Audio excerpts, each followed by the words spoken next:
Morning વિદ્યાર્થી મિત્રો, કેમ છો બધા? મજામાં?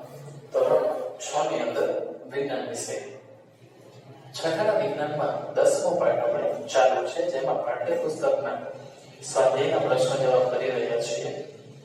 એમાં 8મો પ્રશ્ન ચાલુ કરીશું. કોઈ ચાલતી સાયકલના પૈડા તથા સીલિંગ પંખામાં પાંખિયાની ગતિમાં જોવા મળતી સમાનતા અને ભિન્નતાઓ લખો. સાયકલનો પૈડો ફરતો હોય અને ટેબલ ફેન ફરતો હોય, તેમાં શું સમાનતા? Ceiling fan. તો લખો જવાબમાં નોટબુકમાં મારી સાથે સાથે લખો સમાનતા. શું લખવાનું છે? સમાનતા. સમાનતા એવું હેડિંગમાં આવ્યું, એમાં લખો સાયકલના પૈડાની ગતિ, સાયકલના પૈડાની ગતિ અને સીલિંગ પંખાના પાંખિયાની ગતિ. સાયકલના પૈડાની ગતિ અને સીલિંગ પંખાના પાંખિયાની ગતિ બંને વર્તુળાકાર ગતિ છે. બંને વર્તુળાકાર ગતિ છે અને તેઓ ધરી પર ફરે છે.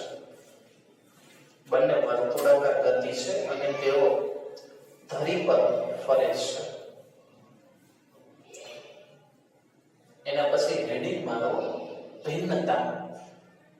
ભિન્નતા એમાં લખો સાયકલનો પૈડો જમીન પર અટકેલું છે. સાયકલનો પૈડો જમીન પર અટકેલું છે, તેથી સાયકલનો પૈડો ફરવાથી, સાયકલનો પૈડો જમીન પર અટકેલું છે, તેથી સાયકલનો પૈડો ફરવાથી સાયકલ જમીન પર આગળ વધે છે. તેથી સાયકલનો પૈડો ફરવાથી સાયકલ જમીન પર આગળ વધે છે. લખો સાયકલ જમીન પર આગળ વધે છે જ્યારે, એક મુદ્દામાં છે, જ્યારે સીલિંગ પંખાના પાંખિયા હવામાં છે. આપણે છતમાં હોય એને સીલિંગ ફેન કહેવાય.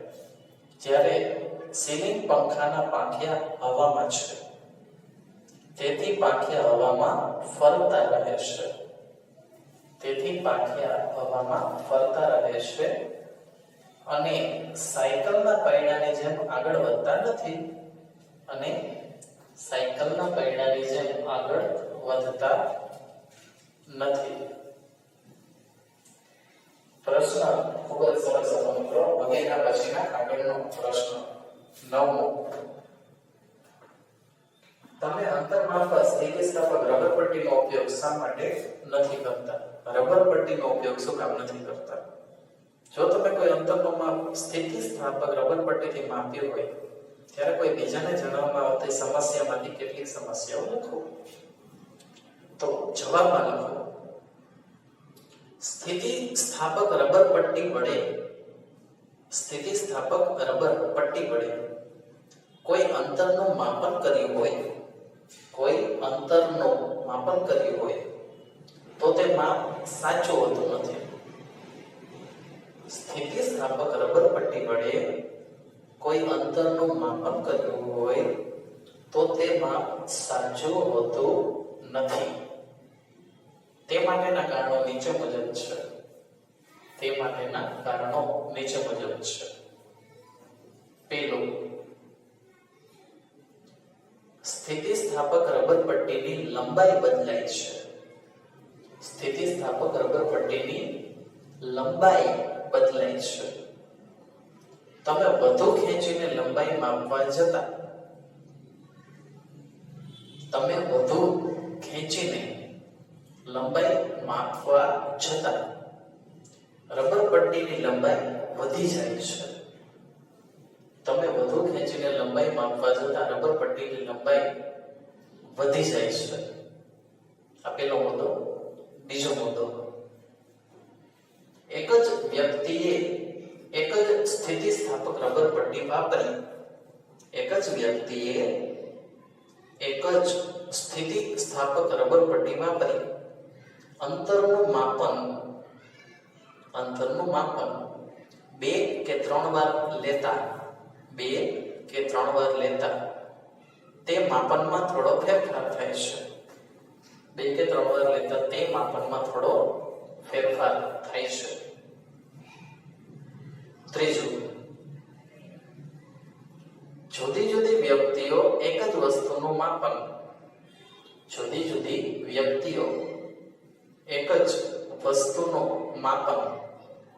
એક જ સ્થિતિસ્થાપક રબર પટ્ટી વડે કરે.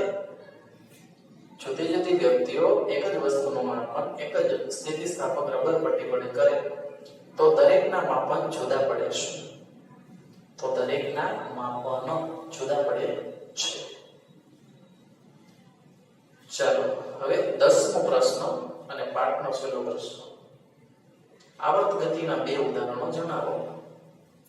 તો જવાબમાં લખો આવર્ત ગતિના 2 ઉદાહરણો નીચે મુજબ છે. પહેલું, ઘડિયાળના લોલકની ગતિ. બીજું, હિંચકાની ગતિ. ઘડિયાળના લોલકની ગતિ અને બીજું હિંચકાની ગતિ. તો મિત્રો આજે આપણે પ્રશ્ન નંબર 7 અને 9 આ 3 પ્રશ્નો કરેલા છે. પ્રશ્ન નંબર કેટલા? 8, 9 અને 10. 7, 8, 9, 10 આ કરેલા છે. તમારે તે બાકીના નોટબુકમાં એક વાર વ્યવસ્થિત અક્ષર લખવાના છે, બરાબર, જેથી કરીને બધી માહિતી તમને મળી જાય. ચાલો મિત્રો, તો મળશું આવતા નેક્સ્ટ વિડીયોમાં. ત્યાર સુધી બધા મિત્રો ઘરે રહો, સુરક્ષિત રહો. Thank you.